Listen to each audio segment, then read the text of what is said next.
Hi, I'm Shorbari, your host for the Signal Daily podcast. This is the episode for 28th June 2024. In this episode, we are first dissecting why ACs are breaking down in parts of North India. In this episode, we are first dissecting why ACs are breaking down in parts of North India. For the main segment, a deep dive into the uncertain future of Bengaluru based car rental service, Zoomcar.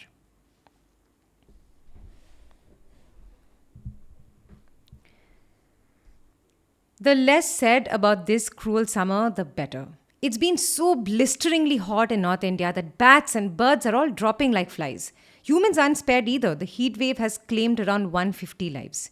Even machines are failing. There are reports of air conditioners catching fire. In fact, at the start of this very month, a compressor blast in an AC unit in Ghaziabad sparked a fire so intense that it gutted parts of the house. The residents had to flee to the terrace before firefighters came to their rescue. And if you're thinking that's just one extreme case, well, you couldn't be more wrong. Ask anyone in Delhi, Noida, Faridabad, Gurgaon, or Ghaziabad if their ACs are working properly, and ask anyone in Delhi, Noida, Faridabad, Gurgaon, or Ghaziabad if their ACs are working properly, and you'll likely get a shake of the head. Air conditioners just aren't cooling rooms like they used to. Social media platform Local Circles actually conducted a survey on the same, and about 43% of respondents said that their ACs are failing at reducing ambient temperatures to the desired 23 to 24 degrees Celsius. But what's happening? What's going wrong? You can blame the exceptional heat wave. Most air conditioners in the Indian market are designed to work at 35 degrees of outside temperature.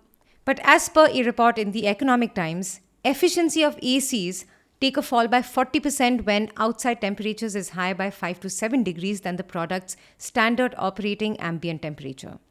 And well, outside temperatures in many parts of North India have already crossed that limit a great many times this past 3 months. So the moral of the story is that our ACs don't have it in them to suffer through the outside temperature of more than 45 degrees Celsius. Sooner or later, they were supposed to break down, and they did. But for what it's worth, the makers of air conditioners have taken note of this. Voltas, Daikin, and Godrej appliances have started developing models which can work smoothly in outside temperatures, which can work smoothly when outside temperatures are as high as 55 degrees Celsius. This will, however, increase the manufacturing cost by 5 to 10% as higher grader compressors will be used. Which means one thing: you are going to pay more to beat the heat. Man, this is some purgatory level problem, right? Somebody please pull me out. And now for our second segment, we are going to bring you deep dives on stories from the world of technology, business, policy, and anything that leaves you with food for thought. For city dwellers like me who don't own a car and don't want the hassle of maintaining a car either, online cab services have been life-changing. Remember how complicated it used to be to find a reliable ride if you needed a late-night drop or an airport drop back in the day when the online taxi market in India was still nascent? It was doubly hard to find a reliable cab service for intercity travel unless you had the right contacts. And then car rental service Zoomcar got launched in 2013 with an idea to improve mobility across cities. And it was quite a novelty in the Indian landscape, honestly. Now you could rent a car for an hourly, daily, or monthly basis and self-drive it within and across Indian cities without the need to coordinate with a driver.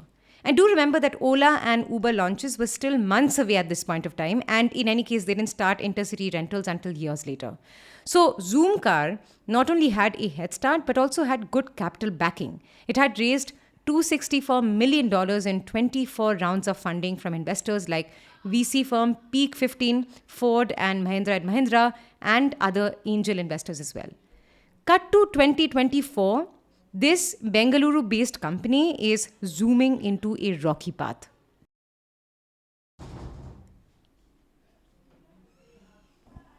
As reported by the Economic Times, in the latest development, the co-founder and CEO, Greg Moran, left the company after 12 years of service. He was steering the wheel at Zoomcar as the remaining co-founder after the other co-founder, David Beck, David Back exited the company in 2015 and returned to the US, citing personal reasons. But it appears that Moran's exit may not have been his own decision.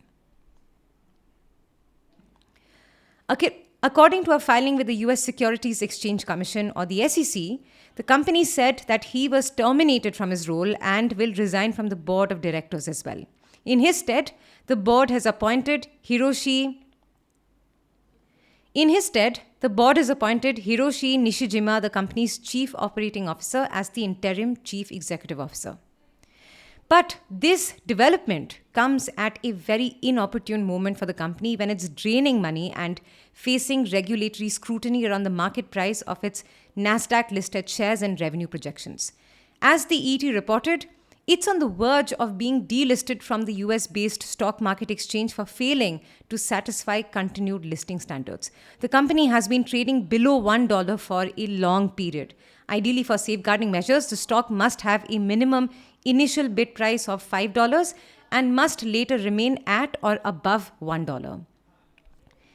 The SEC filings also took note of the fact that the company missed its 2023 revenue projection. Reportedly, its projected revenues for 2023 were $21.6 million, but its actual revenues for the year were $8.8 million. Also, ever since it got listed on NASDAQ in December 2023, its value has been dropping. According to ET, back then its cash and cash equivalents were just $6.12 million, which fell further to $3.69 million in March, and as of April, it was just $1 million. And all this happened under Moran's watch. But this wasn't a sudden change of fate. Moran was ambitious, but his plans for Zoomcar's expansion didn't quite work out. The company decided to lighten its fleet and move into a peer-to-peer car rental marketplace model. Basically, it started playing the role of a middleman.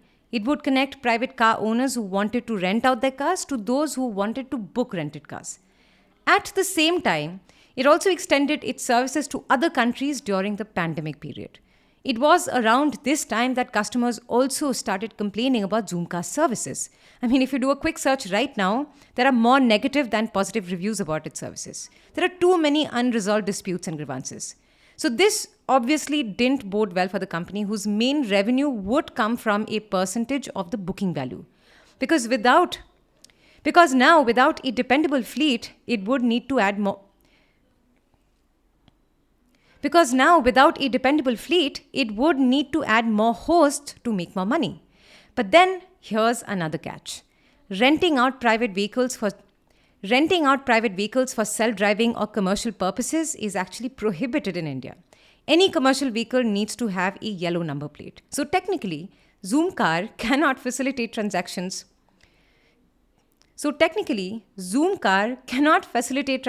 between private car owners and consumers. In fact, Delhi specifically cancelled Zoomcar's license for this reason last year. So the question is, where is Zoomcar's future headed amid all this crisis? Well, the new management clearly has a lot of work cut out for itself.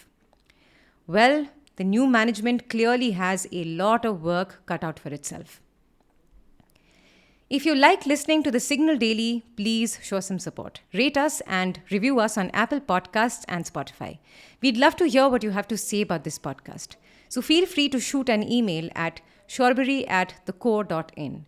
This episode was researched, written and produced by me, Shorburi, and Anup Semwal. Edited by Dinesh Narayanan. Mastered and mixed by Yash Hirve. You can catch this podcast every morning on Spotify, Apple, Amazon Prime Music, or wherever you listen to your podcasts. We are thesignal.co on Instagram, LinkedIn, and Twitter.